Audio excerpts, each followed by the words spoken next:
ഈശോ മിശിഹായിക്ക് സ്തുതിയായിരിക്കട്ടെ.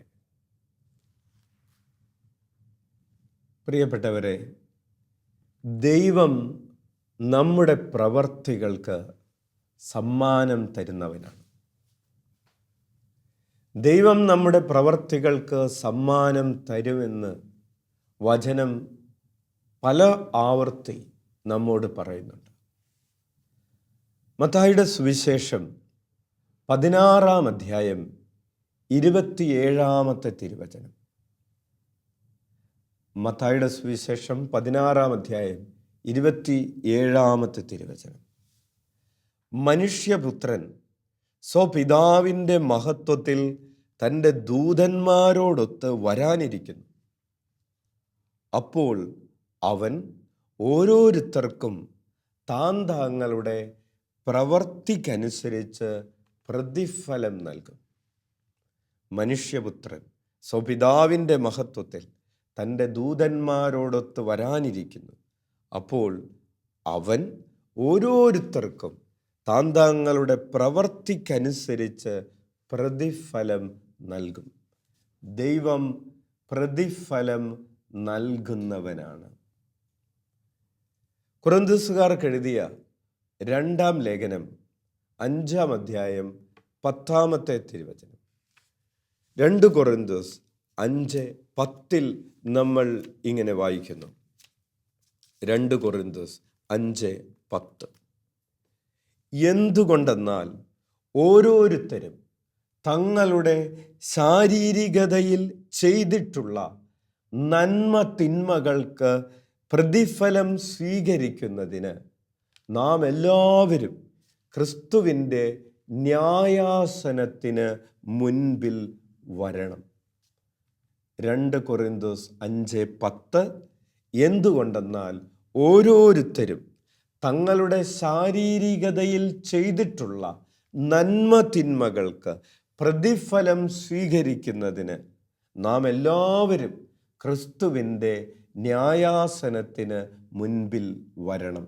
പൗലോസ് പറയുകയാണ്, നന്മ ചെയ്തിട്ടുള്ളവർക്ക് അതിൻ്റെ പ്രതിഫലം, തിന്മ ചെയ്തിട്ടുള്ളവർക്ക് അതിൻ്റെ പ്രതിഫലം ഏതാണെങ്കിലും അത് സ്വീകരിക്കുന്നതിന് ദൈവത്തിൻ്റെ ന്യായാസനത്തിന് മുൻപിൽ നമ്മൾ നിൽക്കുന്ന ഒരു ദിവസമുണ്ടാകുമെന്ന്.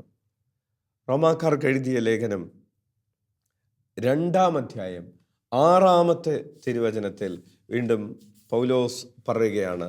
റോമാക്കാർക്ക് എഴുതിയ ലേഖനം 2-ാം അധ്യായം 6-ാമത്തെ തിരുവചനം.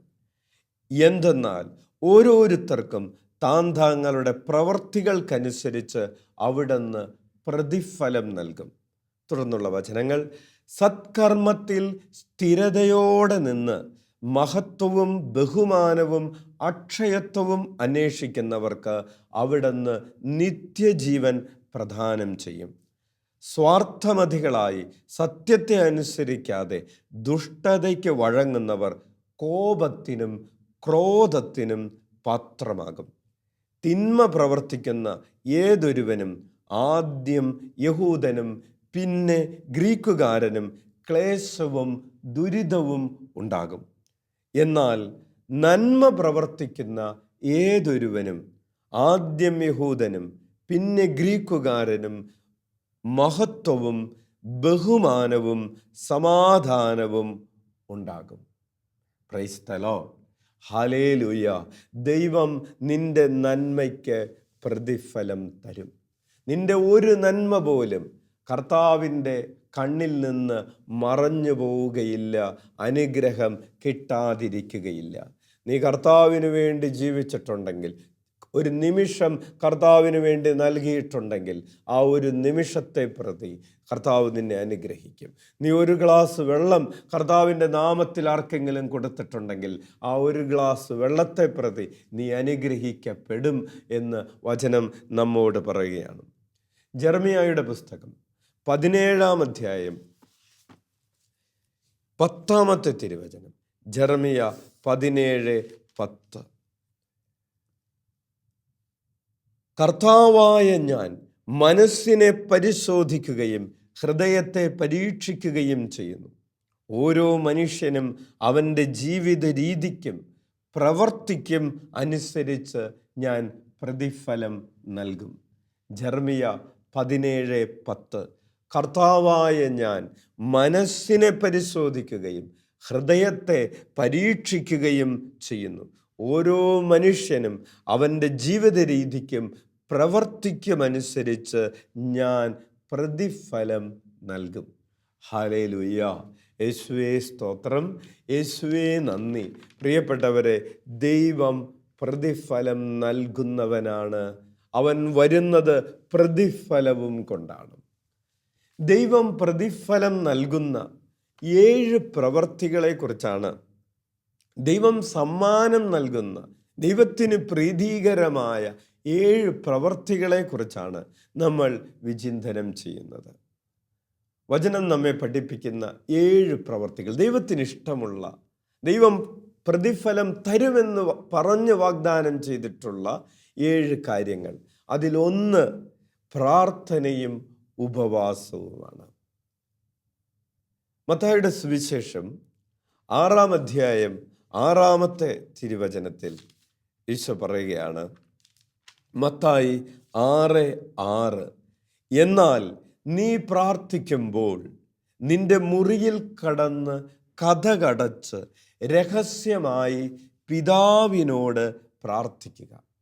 രഹസ്യങ്ങൾ അറിയുന്ന പിതാവ് നിനക്ക് പ്രതിഫലം നൽകും. നിന്റെ പ്രാർത്ഥനയ്ക്ക് കർത്താവ് പറയുകയാണ്, നീ പ്രാർത്ഥിച്ച പ്രാർത്ഥനകൾക്ക് ദൈവം പ്രതിഫലം നൽകും. ഉത്തരം നൽകുന്നത് മാത്രമല്ല, നീ കർത്താവിനെ സ്തുതിച്ച് മഹത്വപ്പെടുത്തി ആരാധിച്ചതിന് നിനക്ക് പ്രതിഫലമുണ്ട്. നീ അവിടുത്തെ മുൻപിൽ മുട്ടുകുത്തി കരങ്ങൾ ഉയർത്തി നിലവിളിച്ചതിന് നിനക്ക്, നിന്റെ കുടുംബത്തിന് ഈ ഭൂമിയിലും സ്വർഗത്തിലും പ്രതിഫലമുണ്ട്. ദൈവം നിനക്ക് നിന്റെ പ്രാർത്ഥനകൾക്ക് പ്രതിഫലം നൽകും. അതുപോലെ തന്നെ നിന്റെ ഉപവാസത്തിന് കർത്താവിൻ്റെ തിരുസന്നിധിയിൽ വിലയുണ്ട്. മത്തായിയുടെ സുവിശേഷം 6-ാം അധ്യായം 17-18 തിരുവചനങ്ങളിൽ വചനം പറയുകയാണ്. മത്തായി 6:17-18 തിരുവചനങ്ങൾ. എന്നാൽ നീ ഉപവസിക്കുന്നത് അദൃശ്യനായ പിതാവല്ലാതെ മറ്റാരും കാണാതിരിക്കുന്നതിന് ശിരസിൽ തൈലം പുരട്ടുകയും മുഖം കഴുകുകയും ചെയ്യുക.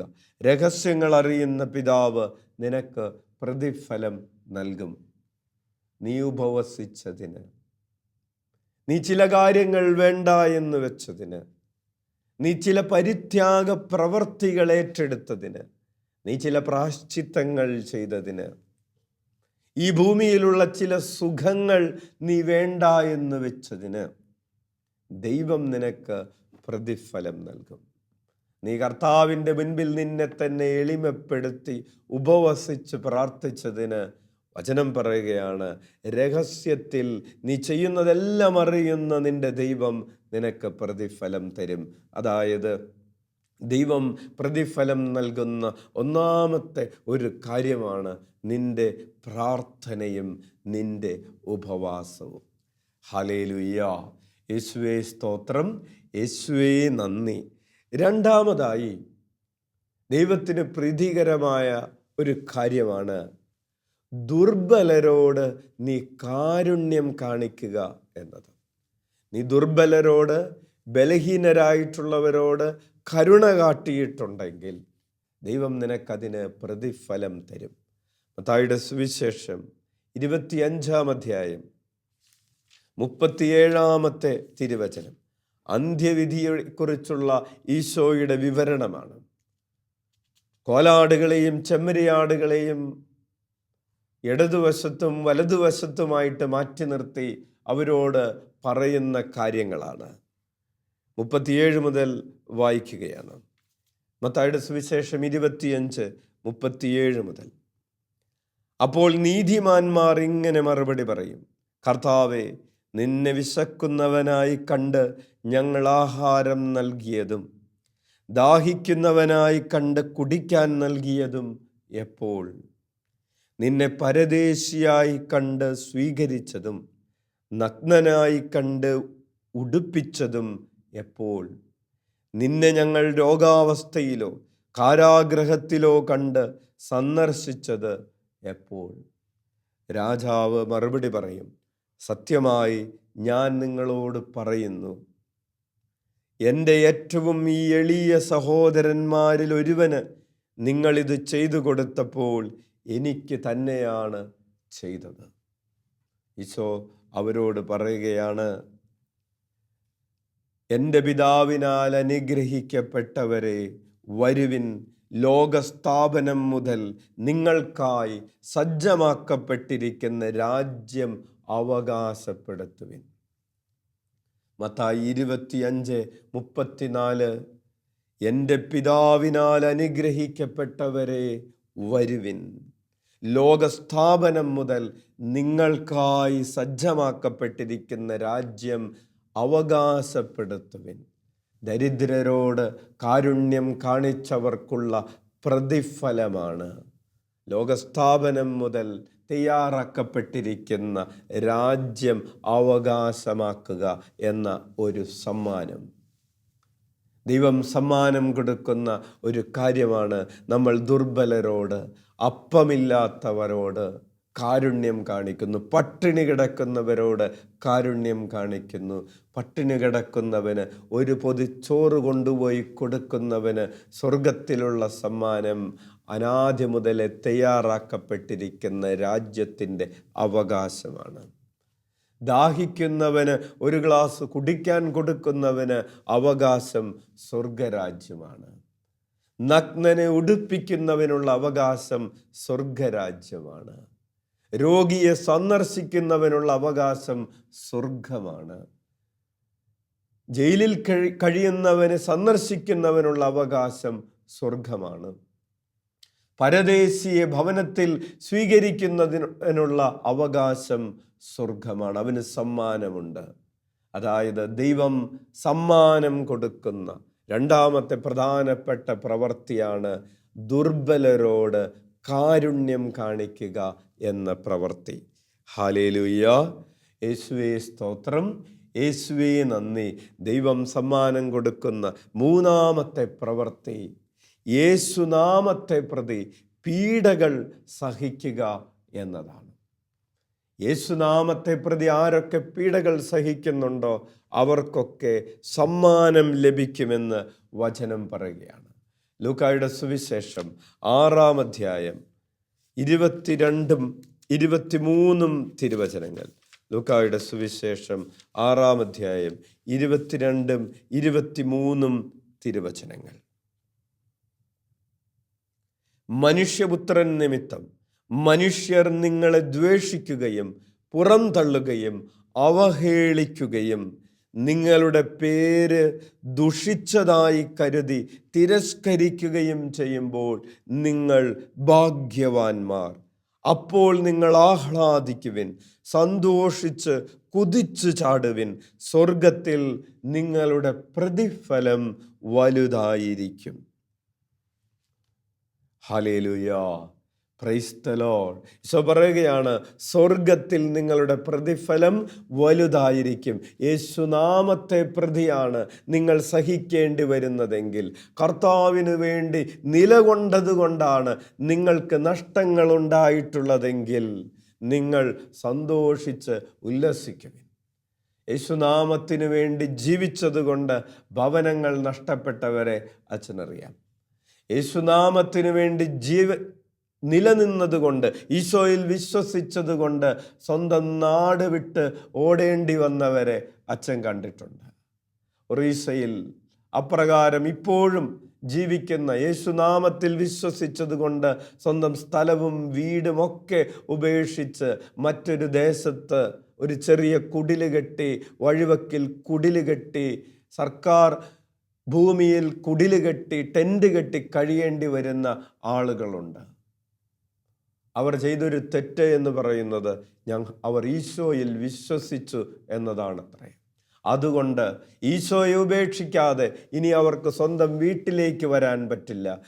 വചനം പറയുകയാണ്, നിങ്ങൾ ദ്വേഷിക്കപ്പെട്ടത്, നിങ്ങൾ അടിച്ചോടിക്കപ്പെട്ടത് യേശുനാമത്തെ പ്രതിയാണെങ്കിൽ നിങ്ങൾ സന്തോഷിക്കുവിൻ, കുതിച്ചു ചാടുവിൻ. കാരണം സ്വർഗത്തിൽ നിങ്ങൾക്കുള്ള പ്രതിഫലം വലുതായിരിക്കുമെന്ന്. സഭയോട് ചേർന്ന് നിന്നതുകൊണ്ടാണ് ഒരാൾക്ക് സഹിക്കേണ്ടി വന്നത്.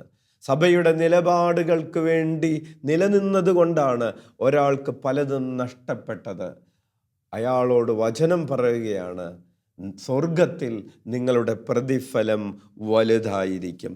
പൗലോസ് അതുകൊണ്ട് പറയുകയാണ്, റോമാക്കാർക്ക് എഴുതിയിട്ടുള്ള ലേഖനം 8-ാം അധ്യായം 38-ഉം 39-ഉം തിരുവചനങ്ങൾ. റോമ 8, 38, 39 തിരുവചനങ്ങൾ. എന്തെന്നാൽ മരണത്തിനോ ജീവനോ ദൂതന്മാർക്കോ അധികാരങ്ങൾക്കോ ഇക്കാലത്തുള്ളവയ്ക്കോ വരാനിരിക്കുന്നവയ്ക്കോ ശക്തികൾക്കോ ഉയരത്തിനോ ആഴത്തിനോ മറ്റെന്തെങ്കിലും സൃഷ്ടിക്കോ നമ്മുടെ കർത്താവായ യേശു ക്രിസ്തുവിലൂടെയുള്ള ദൈവസ്നേഹത്തിൽ നിന്ന് നമ്മെ വേർപെടുത്താൻ കഴിയുകയില്ലെന്ന് എനിക്ക് ഉറപ്പുണ്ട്. പട്ടിണി വന്നാലും, മരണം വന്നാലും, രോഗം വന്നാലും, വാള് വന്നാലും, കൊലയ്ക്കുള്ള ആടുകളെ പോലെ കരുതപ്പെട്ടാലും കർത്താവിനോടുള്ള സ്നേഹത്തിൽ നിന്ന് ഞാൻ പിന്തിരിയുകയില്ല. ഹല്ലേലൂയ. യേശുവേ സ്തോത്രം, യേശുവേ നന്ദി. പൗലോസ് പറയുകയാണ്, കഷ്ടമോ ക്ലേശമോ ദുരിതമോ എന്തു വന്നാലും, ആപത്തോ നഗ്നതയോ മരണമോ എന്തു വന്നാലും കർത്താവിനോടുള്ള സ്നേഹത്തിൽ നിന്ന് ഞാൻ പിന്തിരിയുകയില്ല. അങ്ങനെ പിന്തിരിയാതെ യേശുനാമത്തിന് വേണ്ടി നീ നിലനിൽക്കുമ്പോൾ നിനക്കുള്ള പ്രതിഫലം വലുതായിരിക്കുമെന്ന് വചനം ഓർമ്മിപ്പിക്കുന്നു. ഈശോ പ്രതിഫലം വാഗ്ദാനം ചെയ്തിട്ടുള്ള 4-ാമത്തെ കാര്യം ശത്രുക്കളെ സ്നേഹിക്കുക എന്നതാണ്. ശത്രുക്കളെ സ്നേഹിക്കുന്നവർക്ക്, നിന്നെ ദ്രോഹിച്ചവർക്ക് അനുഗ്രഹം കൊടുക്കുന്നവർക്ക്, അതായത് നിന്നെ ദ്രോഹിച്ചവരോട് ക്ഷമിക്കുന്നവർക്ക് അനുഗ്രഹമുണ്ട്, പ്രതിഫലമുണ്ട്. ലൂക്കായുടെ സുവിശേഷം 6-ാം അധ്യായം 35-ാമത്തെ തിരുവചനം. ലൂക്ക 6:35 വായിക്കാം. ലൂക്ക 6:35 ഈശോ പറയുകയാണ്, എന്നാൽ നിങ്ങൾ ശത്രുക്കളെ സ്നേഹിക്കുവിൻ, തിരിച്ചു കിട്ടും എന്ന് പ്രതീക്ഷിക്കാതെ മറ്റുള്ളവർക്ക് നന്മ ചെയ്യുകയും വായ്പ കൊടുക്കുകയും ചെയ്യുവിൻ, അപ്പോൾ നിങ്ങളുടെ പ്രതിഫലം വലുതായിരിക്കും. നിങ്ങൾ അത്യുന്നതൻ്റെ പുത്രന്മാരായിരിക്കുകയും ചെയ്യും. കാരണം അവിടുന്ന് നന്ദിഹീനരോടും ദുഷ്ടരോടും കരുണ കാണിക്കുന്നു. നിങ്ങൾ ശത്രുക്കളെ സ്നേഹിക്കുമ്പോൾ, നിങ്ങളോട് ദ്രോഹം പ്രവർത്തിക്കുന്നവരോട് നിങ്ങൾ ക്ഷമിക്കുമ്പോൾ, അവർക്ക് വേണ്ടി പ്രാർത്ഥിക്കുമ്പോൾ, അവരെ അനുഗ്രഹിക്കുമ്പോൾ നിങ്ങൾ യഥാർത്ഥത്തിൽ ദൈവത്തെ പോലെയാണ് പെരുമാറുന്നത്, ദൈവ മക്കളെ പോലെയാണ് പെരുമാറുന്നത്. നിങ്ങൾക്കുള്ള പ്രതിഫലം വലുതായിരിക്കും. ഈശോ കുരിശിൽ കിടന്നുകൊണ്ട് പ്രാർത്ഥിച്ചു, പിതാവേ, ഇവർ ചെയ്യുന്നത് എന്തെന്ന് ഇവരറിയുന്നില്ല, ഇവരോട് ക്ഷമിക്കണമേ. പ്രിയപ്പെട്ടവരെ, നമ്മൾ ക്ഷമിക്കാതിരിക്കുമ്പോൾ നമുക്ക് വലിയ നഷ്ടമുണ്ടാകുന്നു. കാരണം ക്ഷമിക്കുമ്പോൾ കിട്ടുന്ന അനുഗ്രഹം ക്ഷമിക്കാതിരിക്കുമ്പോൾ നമുക്ക് നഷ്ടപ്പെടുകയാണ്. അതുകൊണ്ടാണ് അവിലായിലെ വിശുദ്ധ അമ്മത്രേസ്യ പറഞ്ഞത്, നിങ്ങളെ ദ്രോഹിക്കുന്നവർ നിങ്ങളുടെ ഉപകാരികളാണ്. കാരണം എന്താണ്? ഒരാൾ നമ്മെ ദ്രോഹിക്കുമ്പോൾ നമുക്ക് ഒരവസരം കിട്ടുകയാണ്. ഈശോ അയാളോട് ക്ഷമിച്ചതുപോലെ, ഈശോ തൻ്റെ ശത്രുക്കളോട് ക്ഷമിച്ചതുപോലെ ക്ഷമിക്കുന്നതിനുള്ള ഒരവസരം നമുക്ക് ലഭിക്കുകയാണ്. അങ്ങനെ ഈശോയെ പോലെ ആയിത്തീരുന്നതിന് ഒരവസരം നമുക്ക് നൽകുന്നവർ നമ്മുടെ ഉപകാരികളാണ്. അവരെ ഉപകാരികളായി കണ്ട് അവരെ അനുഗ്രഹിക്കുകയും അവർക്ക് വേണ്ടി പ്രാർത്ഥിക്കുകയും ചെയ്യണം. ക്ഷമിക്കാതിരിക്കുമ്പോൾ നമുക്ക് വലിയ നഷ്ടങ്ങളുണ്ടാകുന്നു, ക്ഷമിക്കുമ്പോൾ നമുക്ക് വലിയ ലാഭമുണ്ടാകുന്നു. തീരുമാനിക്കണം, എനിക്ക് നഷ്ടം വേണോ ലാഭം വേണോ? ലാഭം വേണമെങ്കിൽ ഞാൻ ക്ഷമിച്ചേ മതിയാവൂ. ഹല്ലേലൂയ. യേശുവേ സ്തോത്രം, യേശുവേ നന്ദി, യേശുവേ ആരാധന. ദൈവം പ്രതിഫലം തരുന്ന അഞ്ചാമത്തെ കാര്യം ഉദാരമായി ദാനം ചെയ്യുക എന്നതാണ്. ഉദാരമായി ദാനം ചെയ്യുന്നവർക്ക് പ്രതിഫലം ലഭിക്കുമെന്ന് ഈശോ പറയുന്നു. നമ്മൾ ഉദാരമായി കൊടുക്കുന്നത് ദൈവത്തിന് പ്രീതികരമാണ്, അത് ദൈവത്തെ സന്തോഷിപ്പിക്കുന്നു. ലൂക്കായുടെ സുവിശേഷം 6-ാം അധ്യായം 38-ാമത്തെ തിരുവചനത്തിൽ ഈശോ പറയുന്നു, ലൂക്കാ 6:38, കൊടുക്കുവിൻ നിങ്ങൾക്ക് കിട്ടും, അമർത്തിക്കുലുക്കി നിറച്ചളന്ന് അവർ നിങ്ങളുടെ മടിയിൽ ഇട്ടുതരും. നിങ്ങൾ അളക്കുന്ന അളവുകൊണ്ട് തന്നെ നിങ്ങൾക്കും അളന്നു കിട്ടും.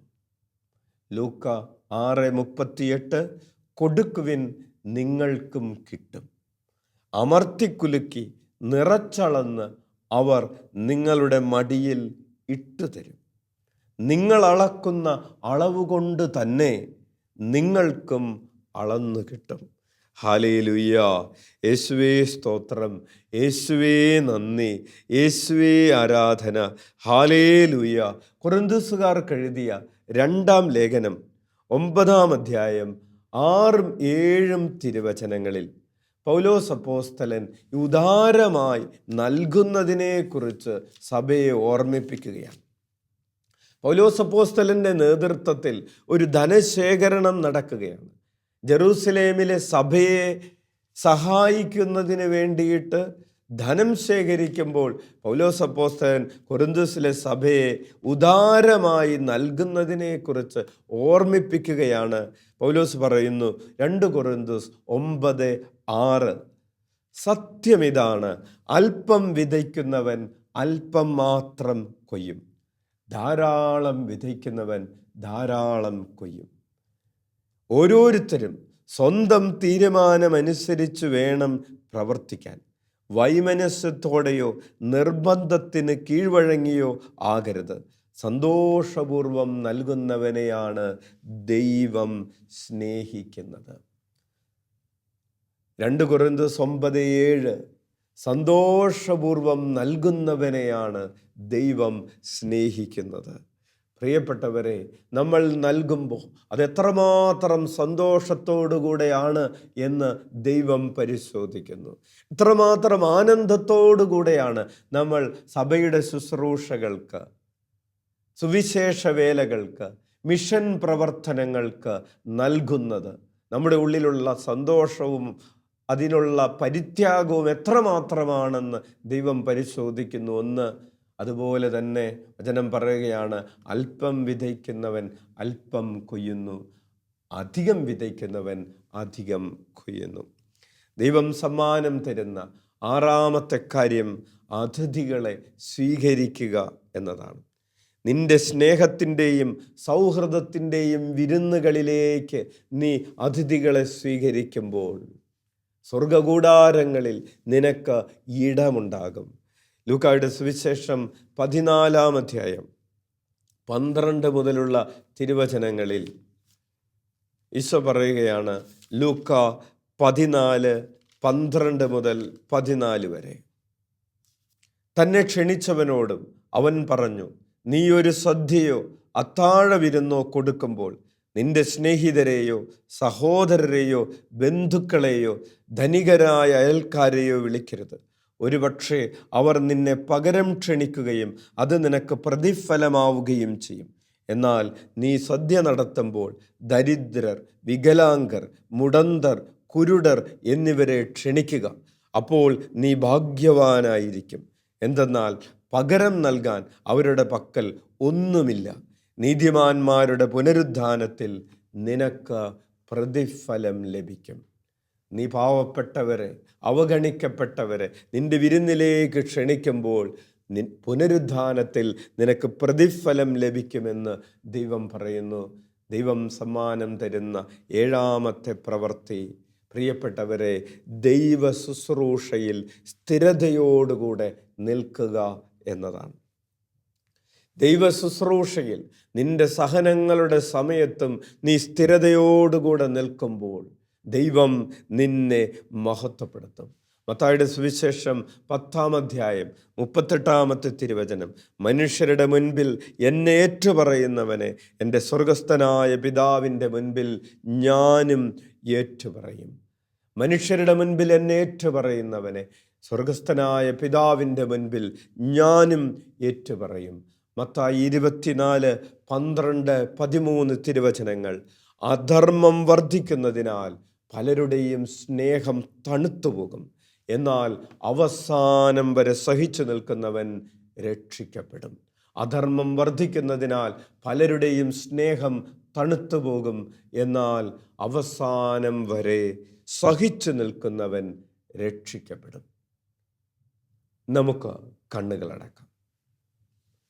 ദൈവം പ്രതിഫലം തരുന്ന 7 പ്രവൃത്തികളെക്കുറിച്ചാണ് ഈ സമയം മുഴുവൻ നമ്മൾ ധ്യാനിച്ചത്.